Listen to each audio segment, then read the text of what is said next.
باب ہے ہدی کے بیان میں۔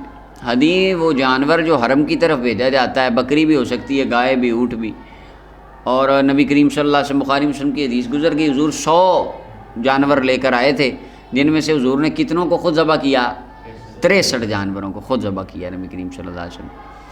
اچھا جی، تو پہلی فصل ہے 2627 نمبر روایت ہے، ابن عباس رضی اللہ عنہ فرماتے نبی کریم صلی اللہ علیہ وسلم نے ظہر کی نماز پڑھائی ذوالحلیفہ میں، اور ظہر کی نماز ذوالحلیفہ میں پڑھی، وہ پیچھے گزر گئی اس کے اوپر کہ وہ احرام کی سنتیں تھیں یا ظہر تھی، یہ پیچھے ڈیٹیل گئی۔ پھر حضور علیہ السلام نے اپنی لاچی مبارک منگوائی، اور حضور علیہ السلام نے اس کی کوہان کی دائیں جانب میں نیزہ مارا، اور یعنی اس کے اندر وہ ہلکا سا نیزے کا کٹ لگاتے تھے، نیزہ مارنے کا نہیں، یہ اس کو پھاڑ دو، اشار کرنا ہوتا تھا کہ نیزے کے ساتھ اس کو کٹ لگاتے تھے، اور کٹ لگا کے اس میں سے جو خون نکلتا تھا، کہتے ہیں اشار یہ ہے کہ اس کی ایک جانب میں وہ کٹ لگاتے تھوڑا سا چبو کے، تو خون نکلتا، خون اس کے اوپر پھر لگا دیتے، اس سے ہوتا تھا، وہ علامت ہوتی تھی کہ یہ ڈاچی، یہ سواری حرم کے لیے ہے، اس کو کوئی ڈاکو لوٹتا نہیں تھا۔ زمانہ جاہلیت میں بھی اس ڈاکو کو کوئی نہیں لوٹتا تھا۔ اور آج مسلمانوں کا حال ہے، مسجدوں کی جنریٹر چوری ہو جاتی ہے، مسجدوں کی ٹوٹیاں اتر جاتی ہیں، مسجد سے جوتی چوری ہوتی ہے۔ اب زمانہ جاہلیت کے مشرکین اور کفار بھی اس ڈاچی کو نہیں لوٹتے تھے جو حرم کے لیے جا رہی ہوتی تھی، کیونکہ اس کی نسبت اللہ سے تھی۔ اللہ اکبر۔ اور اگر وہ گم جاتی تو جس بندے کو ملتی وہ اس کو حرم پہنچا دیتا کہ یہ کسی حاجی کی گمی ہے، اور اس کے گلوں میں جوتیوں کا ہاتھ ڈال دیتے، یہ نشانی تھی ایک کہ اس نے یہ حرم کے لیے ہے، اس کو بالکل کوئی معاملہ نہیں ہوتا تھا۔ اور اگر وہ سفر لمبے ہوتے تھے، بعض جانور بیمار ہو جانے یا تھکاوٹ کی باعث انہیں ذبح کرنا پڑ جاتا، تو وہ مسافر بندے ذبح کر کے وہ ہار گلے سے نکال کے اس کی کوہان میں ڈال دیتے۔ کوئی امیر اور غنی بندہ اس کا گوشت نہیں کھاتا تھا کہ یہ صرف فقیر کے لیے حلال ہے، کیونکہ یہ حرم کی۔ اچھا جی، امام ابو حنیفہ رحمۃ اللہ علیہ نے اپنے دور میں دیکھا کہ لوگ نا پورا چھرا ہی مار دیتے تھے کوہان میں، اور وہ حرم جاتے جاتے تک اس کی کوہان میں کیڑے پڑ جاتے تھے، تو آپ فرماتے تھے یہ کام مکروہ ہے، یہ نہ کیا کرو، اگر کرنا ہے تو اس طریقے سے کرو جس طرح نبی کریم صلی اللہ علیہ وسلم نے کیا، کیونکہ پیچھے حدیث گزر گئی کہ ایاکم والغلو فی الدین، غلو سے بچو۔ اچھا نہیں، تو اس کے وہاں پر نیزہ لگایا اور اسے خون اس کا مل دیا اس کو، اور 2 جوتوں کا ہار ڈالا اس کے گلے میں۔ پھر حضور علیہ السلام اپنی سواری پر سوار ہوئے، جب وادی بیضاء کے اوپر آپ کو سواری آپ کی لے کے سیدھی کھڑی ہوئی تو آپ نے حج کے لیے تلبیہ کہا، اور پیچھے گزر گیا بخاری کے اندر 1563 نمبر روایت بخاری کی کہ حضور نے حج اور عمرہ دونوں کے لیے تلبیہ پڑھا۔ تو یہ گزر گیا کہ جنہوں نے حج کے لیے سنا انہوں نے حج کا بیان کیا، جنہوں نے عمرہ کا سنا انہوں نے عمرہ کا، جنہوں نے دونوں سنا انہوں نے دونوں بیان کیے۔ اچھا جی، اس حدیث کو امام مسلم نے روایت کی۔ 2628 نمبر روایت عائشہ رضی اللہ تعالیٰ عنہ فرماتی ہیں کہ نبی کریم صلی اللہ علیہ وسلم نے ایک مرتبہ بیت اللہ کی طرف بکریوں کا ہدیہ بھیجا، ہدی بھیجی بکریوں کی، میں بکریوں کا ایک ریوڑ تھا، اور آقا کریم صلی اللہ علیہ وسلم نے ان کے گلے میں ہار ڈالے۔ بکریوں کے اندر اشار نہیں ہوگا، ان کو نہیں وہ خون شون لگایا جائے گا، ان کو صرف ہار ڈالے جائیں گے۔ متفق علیہ روایت۔ 2629 نمبر روایت ہے، جابر رضی اللہ تعالیٰ عنہ فرماتے ہیں نبی صلی اللہ علیہ وسلم نے ذبح کیا عائشہ رضی اللہ تعالیٰ عنہ کی طرف سے ایک گائے قربانی والے دن، کسی کی طرف سے قربانی کرنا، عائشہ رضی اللہ تعالیٰ عنہ کی طرف سے کی، اور آگے حدیث آ رہی ہے باقی خواتین کی طرف سے، ازواج کی طرف سے بھی کی۔ تو اس کے اندر یہ ہے کہ باقیوں کی طرف سے بھی کی، لیکن اماں پاک رضی اللہ تعالیٰ عنہ کی طرف سے اسپیسیفک علیحدہ کی، ایک خاص۔ اچھا جی، تو امام مسلم نے اس کو روایت کی ہے۔ مولا علی قاری کہتے ہیں سب سے افضل قربانی اونٹ کی ہے، اس کے بعد گائے، اور اس کے بعد باقی آتا ہے نیچے۔ امام مسلم نے اسے روایت کی۔ 2630 نمبر روایت ہے، جابر رضی اللہ عنہ فرماتے ہیں نبی صلی اللہ علیہ وسلم نے اپنی ازواج مطہرات کی طرف سے ایک گائے ذبح کی حج میں، یعنی اب ایک چونکہ حصہ ہوتا ہے، 7 حصے ہو گئے، ایک اس طرح کر کے گائے کی، اور امام مسلم نے اسے روایت کیا۔ حالانکہ مسافر پر تو قربانی نہیں ہوتی، اور نبی علیہ السلام اس وقت حالت سفر میں تھے، حج میں سفر ہی تھا نا، تو مسافر پہ تو قربانی نہیں ہوتی۔ تو مولا علی قاری کہتے ہیں ممکن ہے اس کی یہ تعویل کی جا سکے کہ نفلی قربانی تھی، جس طرح حضور نے پوری امت کی طرف سے قربانی کی، تو یہ آقا کریم صلی اللہ علیہ وسلم یہ نفلی تھی۔ اور اس کے علاوہ اگر مثلا خواتین، بندے کی بیوی ایک ہے یا 2 3 ہیں، بیویاں ہیں اور وہ انسان مرد ہی ان کا سارا سربراہ ہے، اور تو مرد ان کی طرف سے قربانی کرے گا۔ اچھا، اس کے اندر یہاں ہمارے یہاں بڑی کچھ چیزیں ہیں آہستہ آہستہ، یہ اس کے اندر ہوتا ہے کہ بیوی کے نام کی اگر قربانی ہے تو وہ کہتے ہیں جی بیوی کا ہاتھ لگواؤ چھری کو، یا بکرے کو بیوی کا ہاتھ لگواؤ پھر قبول ہونی ہے، ہیں، یا جس کے نام کی ہے کہ بھائی ہاتھ تو لوگ لگوا لو پہلے، اس طرح تو قبول ہی، جس کا ہاتھ نہ لگے کہتے ہیں تیری رہ گئی قربانی، ہوئی ہی نہیں تیری، کیوں تو نے ہاتھ ہی نہیں لگایا، اللہ اکبر، دعائی خدا کی۔ تو یہ ساری باتیں صحیح نہیں۔ 2631 نمبر روایت ہے، حضرت عائشہ رضی اللہ تعالیٰ عنہ فرماتی ہیں میں نے نبی کریم صلی اللہ علیہ وسلم کے اونٹوں کے لیے خود ہار بٹے تھے، ہار بنائے میں نے خود نبی کریم صلی اللہ علیہ وسلم کے اونٹوں کے لیے اپنے ہاتھوں سے، پھر ان کے گلے میں ڈالا اور ان کو اشار کیا نبی صلی اللہ علیہ وسلم، وہ اشار لگایا، وہ کٹ لگا کے خون لگایا، اور نبی صلی اللہ علیہ وسلم نے ان کی ہدی بھیجی، تو آپ پر کوئی شے حرام نہیں ہوئی جو آپ کے لیے پہلے حلال کی گئی تھی۔ یعنی اس کے اندر رد تھا، حضرت جناب عائشہ رضی اللہ تعالیٰ کو یہ بات پہنچی کہ حضرت ابن عباس فتویٰ دیتے ہیں کہ جو بندہ ہدی بھیجے نا اپنا مدینے سے مکے، تو جب تک اس کی ہدی مدینے سے مکے پہنچ نہ جائے اس وقت تک وہ سارے کام نہیں کرے گا جو ایک محالت حرام والا بندہ نہیں کرتا، خوشبو نہیں لگائے گا، زوجہ کے پاس نہیں جائے گا، یہ سارے اس پہ پابندیاں آ جاتی ہیں۔ تو یہاں پہ عائشہ رضی اللہ تعالیٰ اس بات کا رد کر رہی ہیں کہ نبی کریم صلی اللہ علیہ وسلم نے اپنی ہدی مدینہ سے مکہ بھیجی، لیکن آپ نے کوئی چیز کو اپنے اوپر حرام نہیں کیا، یعنی حالت محرم والے حرام والے بندے کے اوپر جو پابندیاں آتی ہیں حضور علیہ السلام کے اوپر وہ نہیں آئیں، حضور نے ان میں سے کسی چیز کا معاملہ نہیں کیا۔ یعنی اس سے پتہ چلا ایک بندہ مدینے سے مکے ہدی بھیجے تو اس کے اوپر کسی قسم کی پابندی نہیں ہے۔ اچھا جی، متفق علیہ بخاری مسلم کی روایت ہے۔ 2632 نمبر روایت ہے، عائشہ رضی اللہ تعالیٰ فرماتی ہیں میں نے خود ہار بٹے نبی کریم صلی اللہ علیہ وسلم کی سواریوں کے لیے اس کے اون کے رنگے ہوئے اون سے جو میرے پاس تھا، پھر ان کو بھیج دیا نبی کریم صلی اللہ علیہ وسلم نے میرے ابا جی کے ساتھ، یعنی حضرت ابوبکر صدیق کو امیر الحج بنایا 9 ہجری میں، اس وقت بھیج دیے ان کے ساتھ، متفق علیہ روایت ہے۔ 2633 نمبر روایت ابو ہریرہ رضی اللہ عنہ فرماتے ہیں نبی صلی اللہ علیہ وسلم نے ایک مرد کو دیکھا، وہ اپنے ساتھ سواری کو چلا رہا تھا، وہ ہدی تھی اور مکے کے لیے لے کے جا رہا تھا حرم کے لیے، تو اس کو ساتھ چلا رہا تھا، خود پیدل تھا، حضور نے فرمایا سوار ہو جا، تو وہ کہنے لگا یہ یا رسول اللہ بدنا ہے، حرم کے لیے میں یہ قربانی لے کے جا رہا ہوں، اس کا گمان تھا کہ اس کے اوپر سوار ہونا جائز ہی نہیں ہے، اور فرمایا سوار ہو جا، کہا جی یہ تو بدنا ہے، فرمایا سوار ہو جا، اللہ کے ویلا کا، اب ویلا کا مظہر محبت بھی بولا جاتا ہے، تیسری یا دوسری مرتبہ آپ نے فرمایا سوار ہو جا، متفق علیہ روایت۔ اب یہ سوال ہے کہ حرم کی جو قربانی جا رہی ہدی اس پہ سوار ہو سکتا ہے بندہ کہ نہیں، یہ اگلی روایت میں ڈیٹیل آ گئی۔ 2634 نمبر روایت ہے، حضرت ابو زبیر کہتے ہیں میں نے جابر بن عبداللہ رضی اللہ تعالیٰ سے سنا کہ آپ سے پوچھا گیا، ہدی کے اوپر سوار ہونے کے بارے میں پوچھا گیا کہ جائز ہے یا نہیں، تو آپ نے فرمایا میں نے نبی کریم صلی اللہ علیہ وسلم کو ارشاد فرماتے سنا، حضور نے فرمایا اچھے طریقے سے، یعنی اگر ایسی وجہ تجھے ایسی کوئی صورت بن گئی ہے تو تو اس کے اوپر سوار ہو جا جب تجھے اس کی مجبوری ہو، حتیٰ کہ تو اس کے علاوہ کوئی اور سواری پا لے، اگر کوئی اور سواری ہے ساتھ پھر نہ ہو، پھر اپنی سواری پہ سوار ہو، اس کو ساتھ ویسے چلاؤ، اور اگر کوئی سواری نہیں ہے پھر اس کے اوپر سوار ہونا جائز ہے، یعنی بوقت ضرورت۔ امام مسلم نے اسے روایت کیا۔ 2635 نمبر روایت ابن عباس رضی اللہ عنہ فرماتے ہیں کہ نبی کریم صلی اللہ علیہ وسلم نے 16 جانور بھیجے ایک شخص کے ساتھ، ان کا نام حضرت ناجیہ اسلمی رضی اللہ تعالیٰ عنہ تھا، اور حضور نے ان کو ان کا امیر بنایا تاکہ یہ لے جاؤ میری سواریاں اور مکے میں جا کے ذبح کر دینا۔ عرض کی یا رسول اللہ کہ اگر ان میں سے کوئی تھک گئی میرے ساتھ تو میں کیا کروں گا اس کے ساتھ، اگر کسی کو تھکاوٹ ہو گئی سواری کو، یعنی وہ بعض اوقات ہوتا تھا سواری اتنی تھک جاتی تھی وہ آگے چلنے کے قابل نہیں رہتی تھی، تو اگر ان کے صحیح ہونے کا ویٹ 15-20 دن کیا جائے تو بندہ ختم ہوتا ہے، یعنی سارا زیادہ راہ اور سارے وہ خرچے سفر کے، تو ان کو پھر ذبح کر دیا جاتا تھا۔ یا رسول اللہ اگر کوئی تھکا دی جائے میرے ساتھ تو پھر کیا ہوگا؟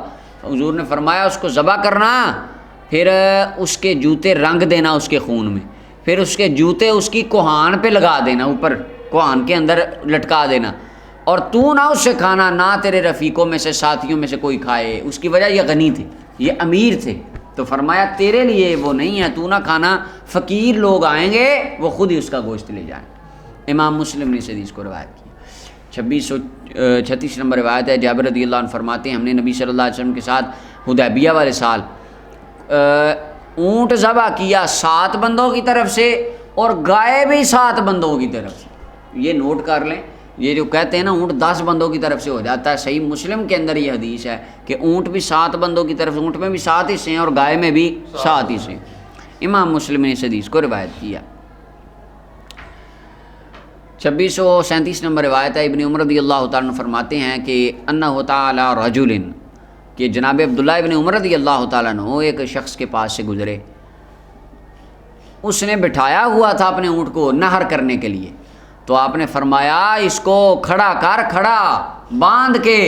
یہ نبی کریم صلی اللہ علیہ وسلم کی سنت مبارکہ، اونٹ کو کھڑا کر کے اور اس کی بائیں ٹانگ باندھ لینا.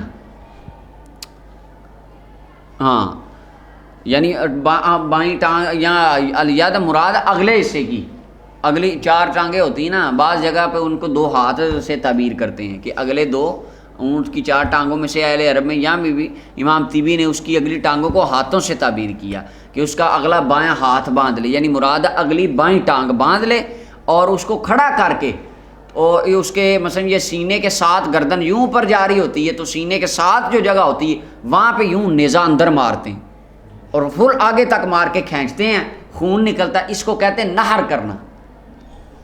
یہ سنت ہے اور افضل ہے، یہ افضل یہی طریقہ ہے اونٹ کو نہر کرنا. تو جس کو یہ نہ آتا ہو وہ پھر اس کو ذبح کر لے، اس طرح ہوتا ہے. اور باقیوں کے اندر ذبح کرنا ہی ہے. مثلا گائے، اب یہ نا بندہ کہے میرے پاس اونٹ تو نہیں، گائے ہیں میں اس کو نہر کروں گا اور چھرا مار دو اس کے گلے میں، تو یہ نہیں ہے. گائے کو اور بکری کو ذبح کیا جائے گا لٹا کر، جس طرح کیا جاتا ہے. اچھا جی، تو فرمایا اس کو کھڑا کر، نبی کریم صلی اللہ علیہ وسلم کی سنت یہی ہے.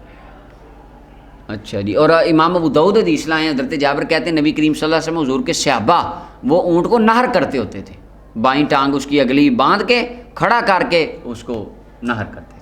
وہ بائیں ٹانگ باندھ کے کھینچ لیتے ہیں، اس کو بینڈ کر کے باندھ دیتے ہیں. وہ دیکھیں نا، اسے بھاگ بھی نہیں ہو سکتا.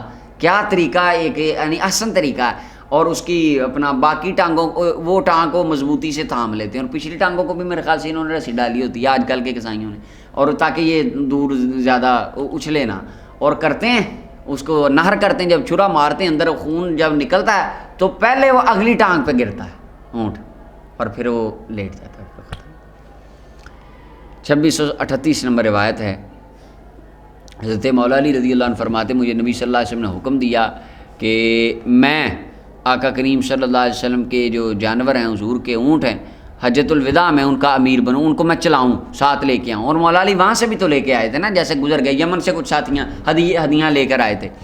اور میں صدقہ کروں ان کا گوشت، ان کی کھالیں اور ان کا سارا کچھ، اور میں کسائی کو اس میں سے کچھ نہ دوں. یہ نوٹ کریں ذرا، کسائی کو وہ گوشت میں سے یا کھال میں سے کچھ نہ دوں.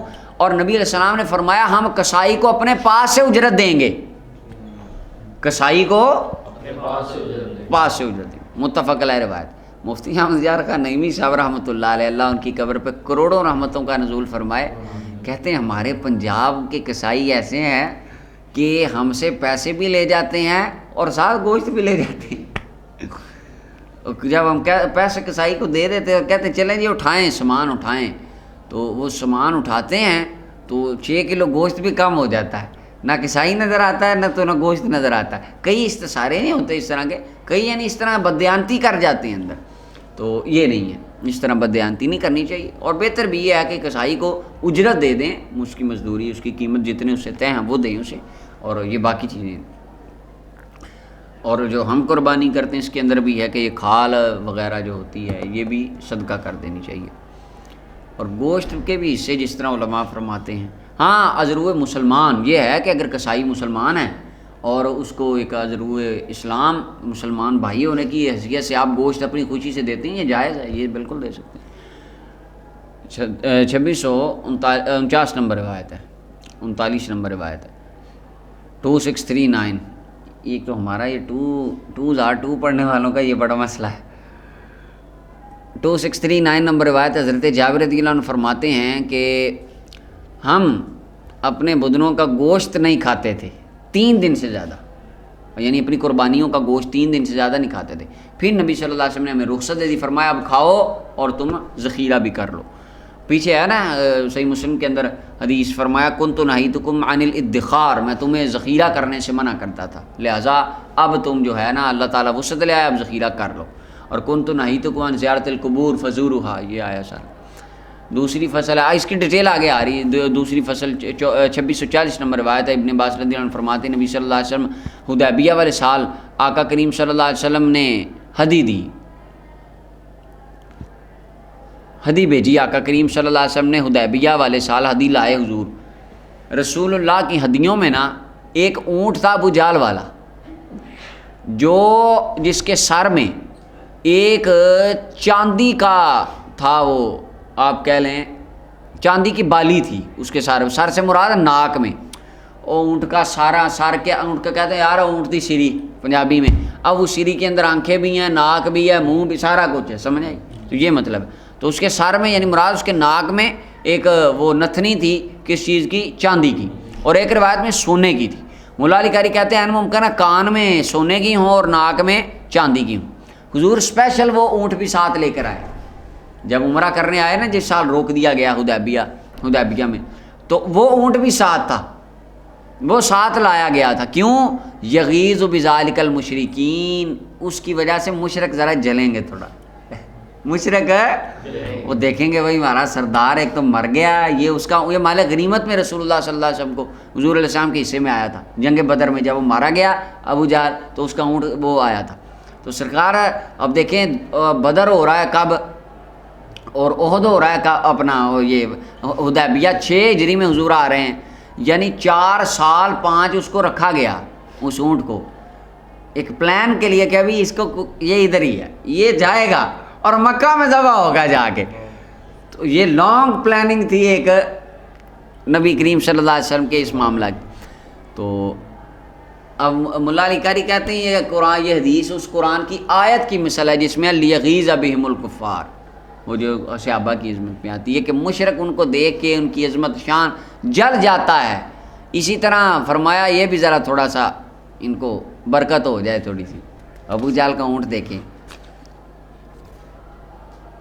اچھا جی, 2641 نمبر روایت ہے. حضرت ناجیہ الخزائی فرماتے ہیں کہ میں نے عرض کی یا رسول اللہ صلی اللہ علیہ وسلم کیف اصنع بما عتب من البدن, میں کیا کروں جو تھک جائے اونٹ میرے ساتھ. فرمایا اس کو ذبح کر دینا, نہر کرنا, اور نہر کرنے کے بعد اس کی جوتی کو اس کے خون میں ڈبو دینا, اور فرمایا پھر اس کو اور لوگوں کے درمیان اسے چھوڑ دینا, یعنی تم اس کو رکھ دینا اور لوگ جانے وہ جانے لوگ خود ہی اس کو کھا لیں گے. امام مالک اور ترمذی نے اور ابن ماجہ نے اس کو روایت کیا, امام ابو داؤد دارمی نے اس کو روایت کیا یہ حضرت ناجیہ اسلمی سے.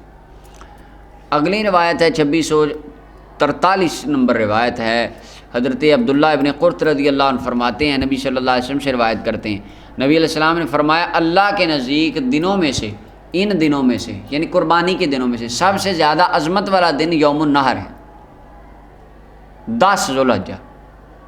حالانکہ حدیث میں گزرا ہے سب سے افضل دن پورے سال میں کون سا, یوم عرفہ, ایسے ہی ہے. تو یہاں پہ آ گئے یوم النحر, تو کیا معنی, اس کا معنی ہے قربانی کے کتنے دن ہیں, 3, 10, 11, 12, ان تینوں میں سے سب سے افضل کون سا ہے, 10, یہ مطلب ہے اس کا. اس کے بعد پھر ثم یوم القر, اس کے بعد یوم اقرار ہے. کیا مطلب, 11واں, اور وہ کیا ہے, شور کہتے ہیں وہ بہل یوم الثانی, وہ دوسرا دن ہے قربانی کا, دوسرا دن اس کو یوم القر یعنی قرار والا دن کہا گیا ہے.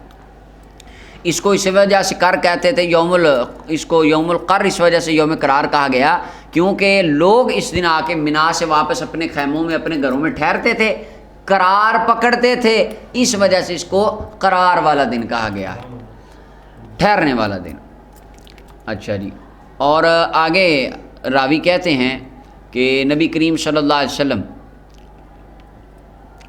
آپ کے پاس لائے گئے 5 یا 6 اونٹ. واہ واہ واہ واہ, کیا بات ہے, 5-6 اونٹ حضور کی بارگاہ میں لائے. لفظ بڑے قابل غور اگلے, فرمایا فتفقنا یزدلفنا الیہ بایتہن یبدؤ, وہ آپس میں ایک دوسرے سے لگنے لگے اور قریب ہونے لگے اور آگے آگے ہوں. ہر اونٹ یہ چاہتا تھا سرکار پہلے مجھے چھری پھیرے. اور وہ 6 اونٹ آپس میں ہو رہے ہیں، ساتھ لگ رہے ہیں، ایک آگے گردن نکال رہا ہے، وہ ادھر سے آگے وہ اس کے اوپر آ رہا ہے کہ نہیں تو نہیں پہلے میں، تو نہیں پہلے میں.